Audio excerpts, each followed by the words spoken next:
ബസ്സുകൾ കയറുന്നില്ലെങ്കിലും നവീകരണത്തിനൊരുങ്ങി Kulappally bus stand. 10 ലക്ഷം രൂപ ചെലവിലാണ് stand നവീകരണം. നവീകരണം പൂർത്തിയാകുന്നതോടെ സ്റ്റാൻഡിൽ ബസ്സുകൾ പ്രവേശിക്കുന്നതിന് നടപടിയെടുക്കുമെന്ന് ഷൊർണൂർ നഗരസഭാ ചെയർമാൻ MK ജയപ്രകാശ് പറഞ്ഞു. വർഷങ്ങളായി തുരുമ്പെടുത്ത് നശിക്കുന്ന കുളപ്പള്ളി ബസ് സ്റ്റാൻഡിന് ശാപമോക്ഷമാകുന്നു. ബസ് സ്റ്റാൻഡ് നവീകരിക്കാൻ ഒരുങ്ങുകയാണ് ഷൊർണൂർ നഗരസഭ. ഇതിന്റെ ഭാഗമായി പ്രാരംഭ പ്രവൃത്തികൾ ബസ് സ്റ്റാൻഡിൽ ആരംഭിച്ചു കഴിഞ്ഞു. പഴയ റൂഫിംഗ് മാറ്റി പുതിയവ സ്ഥാപിക്കുക, തുരുമ്പെടുത്തതും ബലക്ഷയം സംഭവിച്ചതുമായ കമ്പികൾ നീക്കം ചെയ്ത് പുതിയത് സ്ഥാപിക്കുക, പഴയ ഇരിപ്പിടങ്ങൾ നീക്കം ചെയ്ത് പുതിയവ സ്ഥാപിക്കുക തുടങ്ങിയവയാണ് നവീകരണത്തിൽ ഉൾപ്പെടുത്തിയിട്ടുള്ളത്. 10 ലക്ഷം രൂപയുടെ നവീകരണ പ്രവൃത്തികളാണ് ബസ് സ്റ്റാൻഡിൽ നടക്കുകയെന്ന് നഗരസഭാ ചെയർമാൻ MK ജയപ്രകാശ് പറഞ്ഞു. നവീകരണ പ്രവൃത്തികൾ ആരംഭിച്ചിട്ടുണ്ട്. ഈ മാസത്തോടെ നവീകരണം പൂർത്തിയാക്കി യാത്രക്കാർക്ക് തുറന്നു നൽകാൻ കഴിയുമെന്നും ബസ്സുകൾ കയറുന്നതിന് നടപടികളെടുക്കുമെന്നും ചെയർമാൻ പറഞ്ഞു.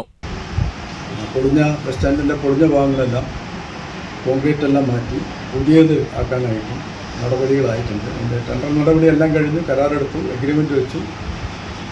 സീവേജ് പ്ലാന്റിൻ്റെ പണി കഴിഞ്ഞാൽ ഉടനെ, പണി കഴിയേണ്ടതില്ല, ഏതാണ്ടായി കഴിഞ്ഞാൽ ഉടനെ തന്നെ അത് മാറി.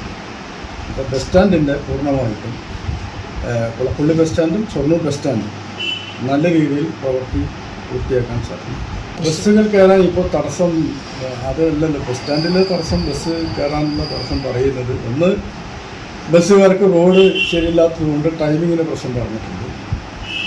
അപ്പോൾ അത് ശരിയാവുന്നതോടുകൂടി അവർ ബസ് കയറാൻ ആലോചിക്കാമെന്ന് നമ്മളോട് ഏറ്റിട്ടുണ്ട്. അപ്പോൾ നമ്മളതിപ്പോൾ ഈ ബൈപ്പാസ് റോഡ് നമ്മുടെ പൊതുവായിട്ട് കൊച്ചിൻ പാലം റോഡ് പൂർത്തിയാകുന്നതോടുകൂടി ആ പ്രശ്നം പരിഹരിച്ച് കഴിഞ്ഞാൽ പിന്നീട് ബസ് കയറുന്നത് സംബന്ധിച്ചുള്ള ചർച്ചകൾ പുനരാരംഭിക്കാം എന്നാണ് നമ്മളിപ്പോൾ വെച്ചിട്ടുള്ളത്.